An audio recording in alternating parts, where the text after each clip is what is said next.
Bonjour, une fois n'est pas coutume. Ce matin, notre invité s'appelle Amadou Gaston Faye. Qui est Amadou Gaston Faye? C'est vrai que la jeune génération ne connaît pas ce monument de la caméra, ce monsieur qui a été le patron du service reportage. Tout de suite, avec lui, on va lui laisser le temps de se présenter. Et avec la jeune génération, nous allons faire connaissance avec ce monsieur. C'est à l'occasion, bien sûr, de la célébration des 70 ans de radio et 40 ans de télévision. Bonjour, monsieur Amadou Gaston Faye. Bonjour, Pamadi. Alors, aujourd'hui, la jeune génération ne connaît pas qui est Amadou Gaston Faye. Si je vous disais de vous présenter, vous diriez quoi? Bon, tout simplement que je m'appelle Amadou Gaston Faye. Je suis un cadre de production de télévision,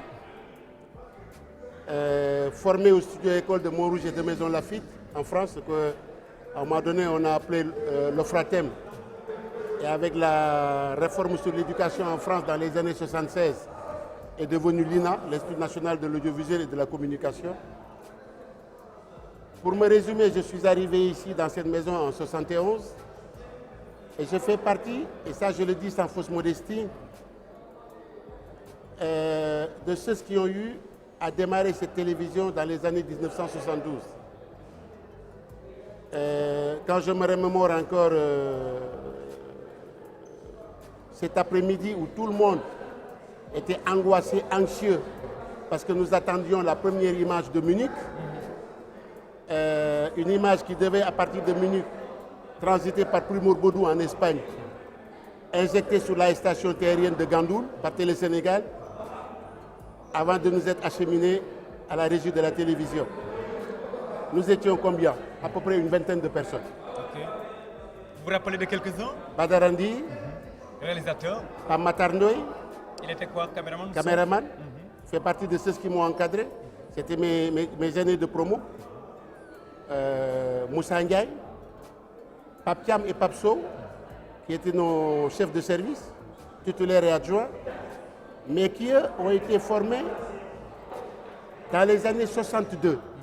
Parce que si on remonte le cours de l'histoire, oui, c'est en 1962 que le Sénégal devait bénéficier d'une chaîne de télévision. Oui. Je suis très ému.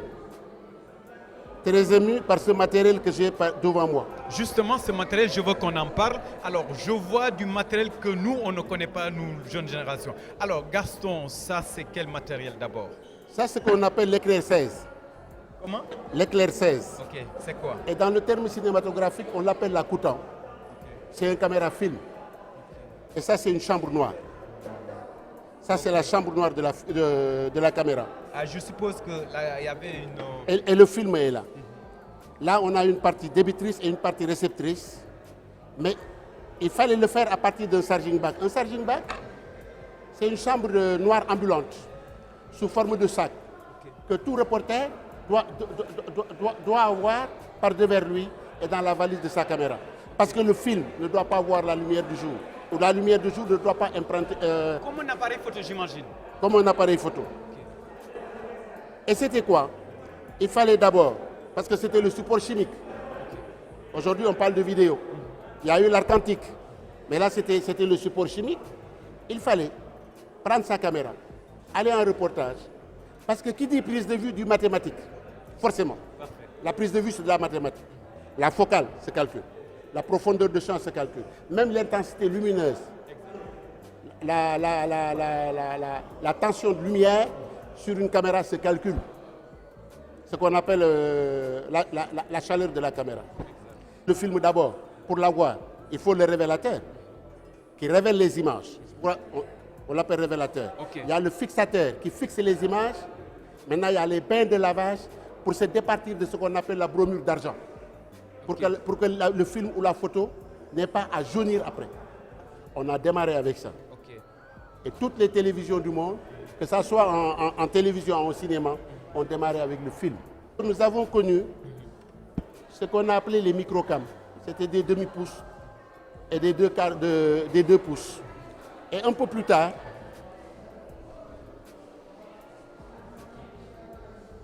en 80-82 à peu près, nous avons eu ce qu'on appelait les 1603 et les 1604, plus maintenant cette caméra RCA. La RCA est d'origine américaine. Okay. Moi, je me souviens, J'ai couvert la campagne électorale de Maître Wade en 1983 et c'était avec cette caméra. Les caméras sont arrivées la veille du démarrage de la campagne électorale. Donc apparemment, nous tous qui avions des RCA sont partis avec cette caméra sans pour autant les avoir essayé ni les manipuler. Ce n'était pas prudent. Du tout. C'est le risque qu'il fallait prendre et nous l'avons fait. Cette caméra était reliée à ce magnétoscope par ce câble. Okay. Et il suffisait que ce câble se coupe pour que le reportage s'arrête. Où qu'on puisse se trouver. C'est pourquoi on ne se déplaçait jamais sans des techniciens de maintenance. Okay. Parce que il pouvait arriver que par souci d'avoir une bonne image, un bon scoop, que le caméraman partait sans pour autant que son preneur de son ne soit au courant et le câble s'est déboîté. Quand le câble s'ouvrait, on disait que le câble s'est déboîté. Et là, je te dis, il y a à peu près une trentaine de fils là-dedans. Alors qu'ils étaient en plein tournage. Alors qu'ils étaient en plein tournage. Oui. Et il fallait forcément arrêter le tournage parce que tu as beau démarrer ta caméra, mais elle n'était pas une movie. Elle était reliée à ce magnétoscope par ce qu'on appelle le cordon ombilical. Donc c'était ça. La cassette, c'est ce qu'on appelait le 3/4 de pouce. Parce qu'il y a eu les demi-pouces, il y a eu les 2 pouces, et un peu plus tard, on a connu ce qu'on appelait les 3/4 de pouce. Dis-moi, donc en cette période, une équipe de reporters était composée de combien d'éléments? Il y avait le caméraman. Il y avait le caméraman, il y avait son assistant. Son assistant. Il y avait le preneur de son. Ça fait 3. Et il y avait le reporter de la rédaction. Ça fait 4. Si vous voyez cette bande, oui. C'est une bande Ampex. Bande Ampex, c'est une bande Ampex.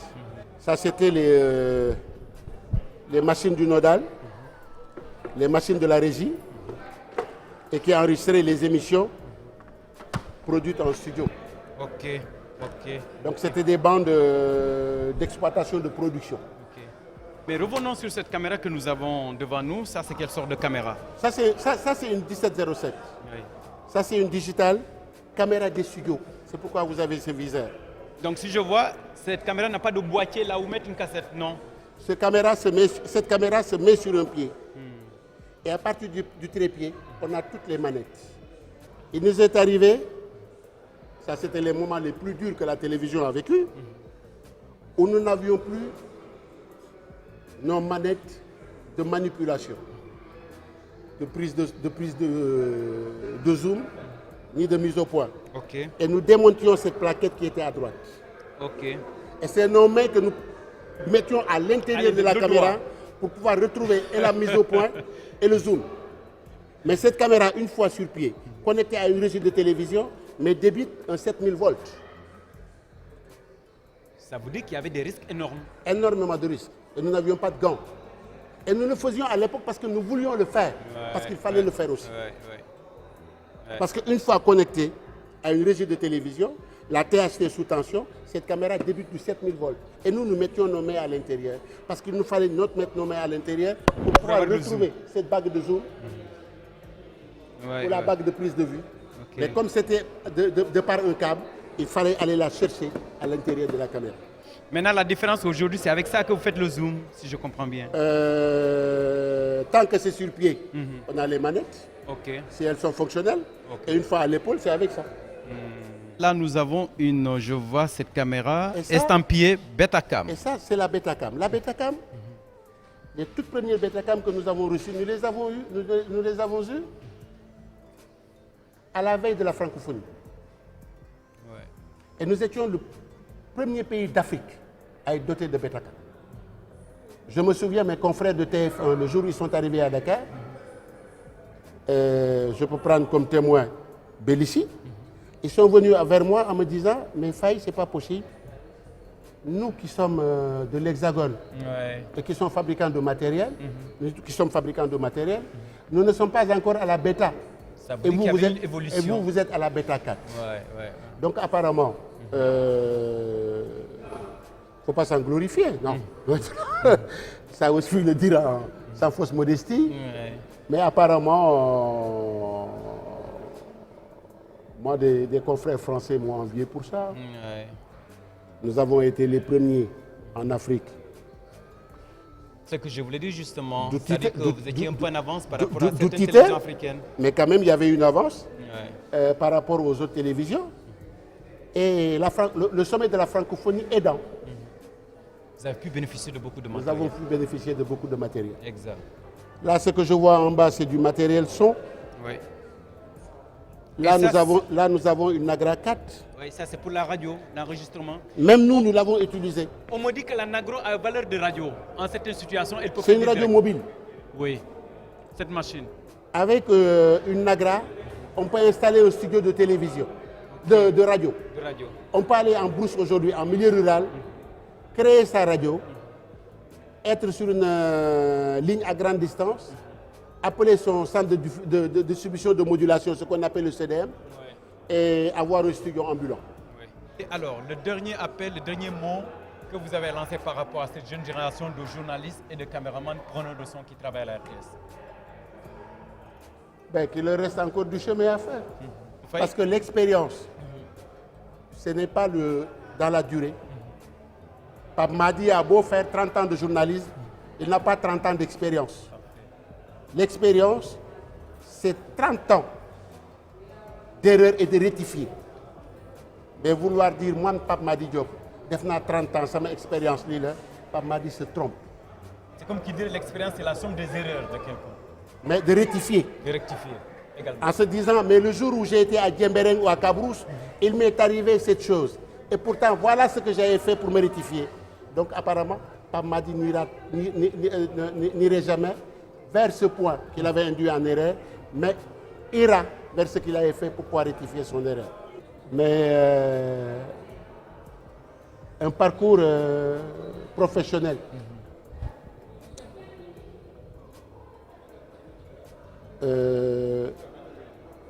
semé de bons souvenirs. Et il faudrait que vos femmes soient patientes, soient moins jalouses. On a souvent l'habitude de dire que les élèves les plus nuls sont les enfants de journalistes. Parce que papa n'est jamais à la maison.